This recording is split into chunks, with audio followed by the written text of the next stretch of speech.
तो गए काल। आप सभी भक्त ने श्रीमद् भागवत की महात्मा कथा श्रवण की है। भागवत जी की कथा 7 दिन के लिए क्यों है? देखिए, हमारा जन्म 7 दिन के अंदर होता है, मृत्यु भी 7 दिन के अंदर ही होती है। 8वां दिन तो होता ही है, और दिवस भी 7 दिन की है। सोम, मंगल, बुध, गुरु, शुक्र, शनि, रवि, है ना? तो दिवस 7 दिन के लिए है, इसलिए जन्म भी 7 दिन, मृत्यु भी 7 दिन के अंदर ही होती है। और भागवत कथा भी 7 दिन के लिए है। क्यों? क्योंकि हमारी शरीर में 7 ग्रंथि है। एक एक दिन की कथा से एक एक ग्रंथि फट जाती है। ये ग्रंथि किसने बांधी है? माया ने। तो क्या ग्रंथि है? देखिए, 7 ग्रंथि। फर्स्ट नंबर, पहला नंबर है अविद्या। अविद्या, अस्मिता, राग, देश, अभिनिवेश, अहमता और ममता। जब माया के संसार में हम लोग आते हैं तो ये 7 बंधन जीवों को बांध लेती है, और जीव इस कारागार में हर दिन के लिए त्रस्त हो जाते हैं, बद्ध हो जाते हैं। परंतु जब भगवान की कृपा से, साधु कृपा से वही जीव जब सत्संग करता है, कथा में जाते हैं, तो भागवत कथा श्रवण करने से एक एक दिन की कथा से एक एक ग्रंथि फट जाती है, और 7 दिन से कथा श्रवण करने से 7 ग्रंथि फटकर वो जीव मुक्त हो जाता है। तो कल अपने श्रवण किया था किस प्रकार से गोकर्ण महाराज जी ने अपने पिताजी को माध्यम करके मानव को दिव्य ज्ञान प्रदान की है। पश्यानिशं जगदिद खणभंग निष्ठ वैराग्य राग रसिकं भवभक्ति निष्ठ। हमारे आश्रम 4 है, 4 प्रकार के। प्रथम है ब्रह्मचार्य। प्रत्येक मनुष्य को 25 वर्ष तक ब्रह्मचारी जीवन बिताना चाहिए। ये वेद का नियम है, बचपन से लेकर, और निभाते भी है ना? हम लोग पहले गुरुकुल थे, अब विद्यालय है, स्कूल है ना? तो विद्यालय महाविद्यालय की जो जब तक शिक्षा हमारी पूर्ण ना हो तब तक हमारी जीवन ब्रह्मचारी होनी चाहिए। ब्रह्मचारी के बाद गार्हस्थ अर्थात गृहस्थ आश्रम में प्रवेश करना चाहिए। और जिन लोग ब्रह्मचारी रहना चाहते, इसको अखंड करना चाहते, कंटिन्यू करना चाहते हैं, उनकी अपनी मामला है। इसके बाद लोग चाहे मनुष्य चाहे तो गृहस्थ आश्रम में प्रवेश कर सकते हैं 25 प्लस, उसके बाद है ना? तो गृहस्थ धर्म का आश्रय लिए, विवाह किए, संतान संतति हो गए। इसके बाद 50, कितना? 50, है ना? 50 जब पूर्ण हो जाता है तो 50 के बाद क्या आता है? क्या? 51। और ब्रज के संकेत 51 माने अब वन की ओर, अकेला वन की ओर यात्रा करो। तो सत्य त्रेता द्वापर युग में जब 50 के बाद 51 आता है ना, जब उम्र लग जाती 51 की, तो क्या करते थे निवासी? वो अपने पुत्रों को संसार की सारी जिम्मेदारी उनके हाथ में सौंप कर 51 वन की यात्रा करते थे, और सहपत्नी सहित निर्जन वन में फल मूल आहार करते हुए ईश्वर की आराधना करते थे, भजन करते थे। और इसके बाद फिर वानप्रस्थ आ जाते हैं। वानप्रस्थ यही है, 51 ही वानप्रस्थ है। क्योंकि 50 तक गृहस्थ है, उसके बाद 51 ये वानप्रस्थ हो गया और उसके बाद फिर संन्यास। तो पहले युगों में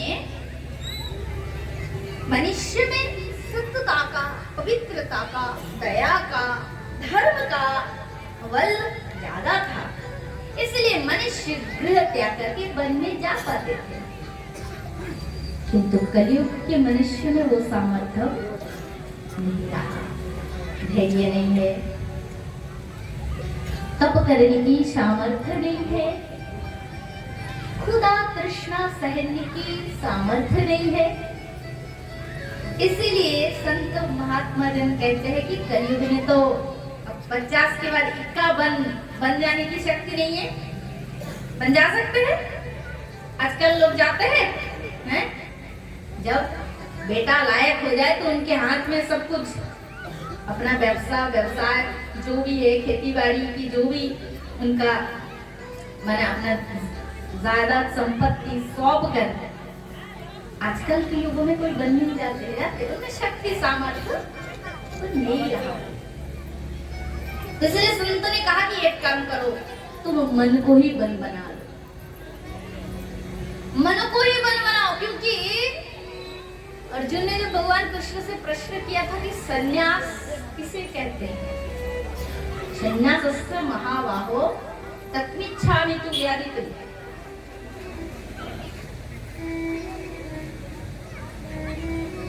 प्रतिक्लेशम निषूदनम है ये शब्द वास्तविक संन्यास किसे कहते हैं। तो भगवान कृष्ण कहते अर्जुन, सन्यासियों के वस्त्र धारण करके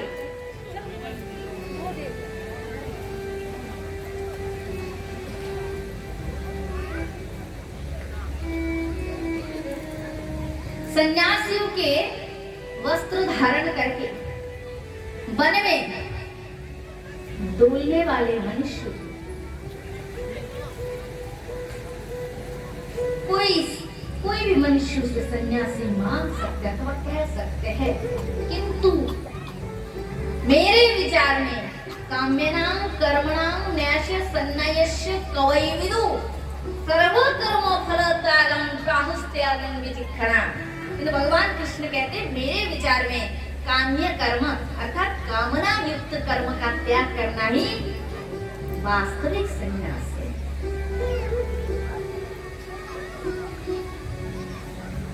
तो जब 50 के बाद 51 लग जाए,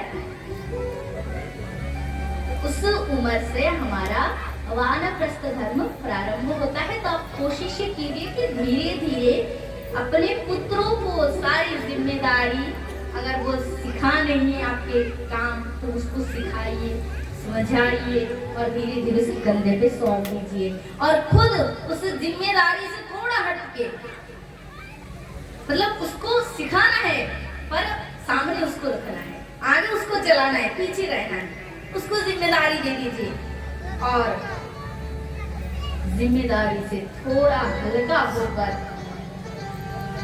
धीरे धीरे अभ्यास कीजिए भगवान की अध्यात्म से कोशिश कीजिए। इसे कहते हैं वानप्रस्थ। वानप्रस्थ कब होता है? जब हम गृहस्थ धर्म का अपने से त्याग करके ईश्वर की ओर मुख करते हैं और ईश्वर की ओर मुख करके उस भक्ति को जब कंटिन्यू करते हैं, उसको जब अपने स्वभाव में पूरा आचरण में ला देते हैं, तो हमारे जीवन में संन्यास धर्म का प्रारंभ हो जाता है। इसलिए कहा ब्रह्मचारी, गृहस्थ, वानप्रस्थ, संन्यास प्रत्येक मनुष्य के जीवन में आते हैं। और जिन लोग महात्मा होते हैं, कई महात्मा होते हैं जिन लोग आजीवन विवाह आदि नहीं करते, तो उनके जीवन में पूरा ब्रह्मचारी चलते हैं, संन्यास ब्रह्मचारी। किंतु बाकी दो उनका नहीं होता है क्योंकि वे विवाह आदि नहीं करते हैं। इसलिए तो अभ्यास करना चाहिए। लोग कहते हैं बूढ़े होके भजन करेंगे, अभी उम्र ही क्या हुआ है, बाल पकने दो, उम्र ढलने दो। पर भैया क्या गारंटी है कि बूढ़े होकर ही मरेंगे? क्या गारंटी हम ब्रह्मा जी कोई गारंटी कार्ड लेकर आए हैं जिसको दिखाएंगे देखो 100 वर्ष की गारंटी लेके आए ब्रह्मदेव से, 100 वर्ष पूर्व मरेंगे ही नहीं, है क्या? किसी के पास नहीं। अरे एक सेकंड, अगले एक सेकंड का गारंटी नहीं दे सकते तो 100 वर्ष की गारंटी तो दूर की रही। इसलिए कबीरदास जी कहते हैं कल करे सो आज और आज करे सो अभी। शुभ कर्म, जीवन में शुभ कर्म का मन में यदि विचार आए तो संत कहते तुरंत कर डालो, सोचो मत कल करेंगे। बुरा विचार यदि आए, उसने मुझे इतना सुना दिया, फलाना ठिकाना सुना दिया, मैं भी उससे बदला लेकर रहूंगा, ऐसा कोई विचार आए, ऐसा कोई भावना है तो उसे टल दो कि देखा जाए कल करेंगे, ऐसा परसों उससे झगड़ लेंगे, उससे लड़ लेंगे, टल दो उसको। पर यदि अच्छा कर्म का विचार आए कि कथा कराना हो अथवा भजन करना हो अथवा तीर्थ करना हो, दान करना हो, यज्ञ करना हो, किसी भी प्रकार की शुभ विचार मन में आए तो उसको टालो मत कि अगले साल देखा जाएगा, उसे तुरंत कर डालो। क्योंकि कलयुग की एक महत्व है कि मनुष्य कलयुग में पाप भरा है, पर इसमें बहुत एक मूल गुण है। क्या गुण है कलयुग का? आप भी जान के रखिए, ठीक नहीं जानते हैं तो जानेंगे तभी तो कर पाएंगे। कलयुग की सबसे महत्वपूर्ण गुण यह है कि कलयुग में यदि कोई पाप करने का संकल्प ले ले कि कल मैं उसको मर्डर करूंगा, कल उसको मारना है, उड़ाना है, ये विचार लाने से मन में पाप नहीं लगेगा। पाप का विचार लाने से किसी को मारना है, ये विचार लाने से पाप नहीं लगेगा। जब उस शरीर से वो पाप कर लेंगे तब जाकर उस पाप का फल मतलब मिलेगा, उस फल को, पाप के फल को हमें मिलेगा अथवा भोग करना पड़ेगा। जो कहिए किंतु कलयुग के सबसे बड़े फायदे यही है कि कलयुग में यदि कोई मनुष्य अच्छा कर्म का, सत्कर्म का खाली विचार ही कर ले तो उसे 90% फल कभी मिल जाता है। बोलो राधे, जोर से बोलना पड़ेगा। तो कलयुग में, भागवत जी में, पुराणों में भी लिखा है कि कलयुग में खाली अच्छा कर्म का विचार लाए तो ही आपको आधा से ज्यादा फल मिलेगा, और करने के बाद जो 10% बाकी रहेगा वो उसे कहते पूर्ण फल, तब जाके परिपूर्ण फल आपको प्राप्त होगा। खाली विचार लाओ अच्छा कर्म का तो ही आपको भगवान फल दान करेंगे और करने से परिपूर्ण। किंतु पाप का विचार लाने से पाप का फल नहीं मिलेगा। जब उस शरीर से उस पाप कर्म को कर दोगे तभी उसका फल मिलेगा। इसलिए जितना हो सके जीवन पाकर अच्छा कर्म करो, खूब करना चाहिए, क्योंकि ये शरीर मिला ही इसलिए, यह तन करा फल विषय न भाव। ये शरीर रक्त मांस का शरीर जो मिला है ना भगवान की कृपा से, ये खाली खाने पीने भोग करने के लिए भगवान ने नहीं दिया। खाना पीना संसार भोग करना ये तो पशु पक्षी भी कर रहे हैं। इसे मानव तन का मूल लक्ष्य है, इससे भगवत प्राप्ति हो सके, मोक्ष मिल सके। और कलयुग में मुक्ति की प्राप्ति के लिए भगवान की कथा ही सर्वश्रेष्ठ उपाय है। क्योंकि कलयुग में यज्ञ नहीं है, न रोधयति मां योगी न संख धर्म एव च साध्यस्तपस्त्यागनिष्ठ्यान पूर्तनं दक्षिणा व्रतानि यज्ञछन्दानि तीर्थमानि यमायम यथा वृंदे सत्संग सर्वसंगो पहोयिमा।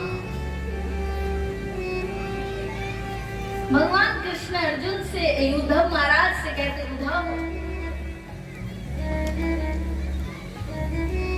यज्ञ तप, सोच, व्रत, तीर्थ आदि के द्वारा मुझे प्राप्त करना बहुत कठिन है।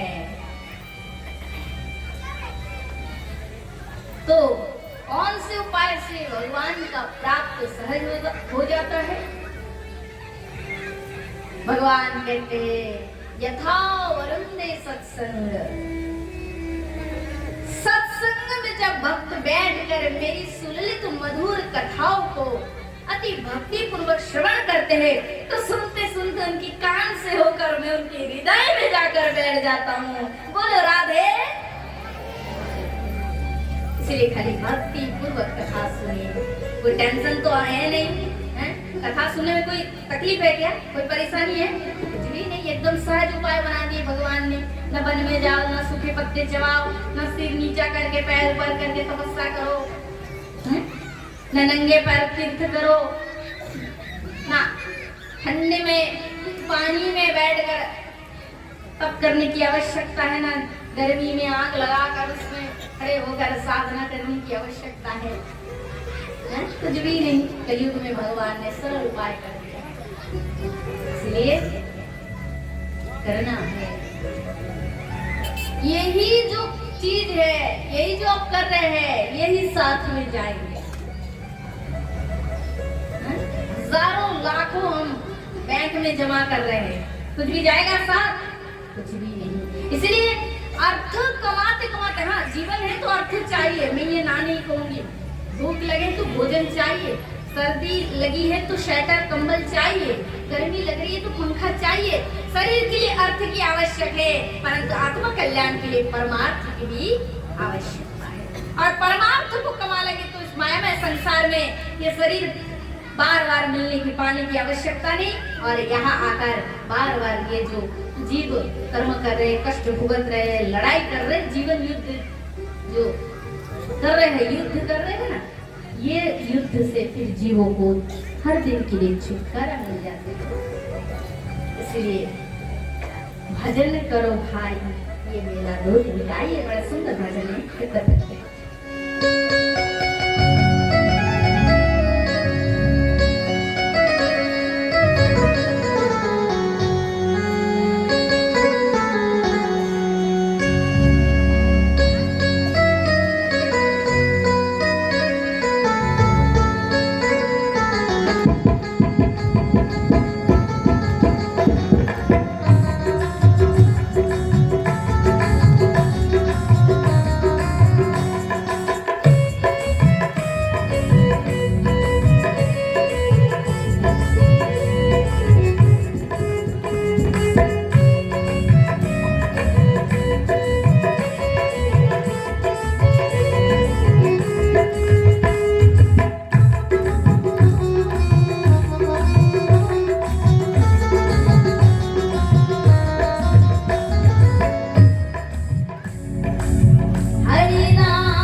करो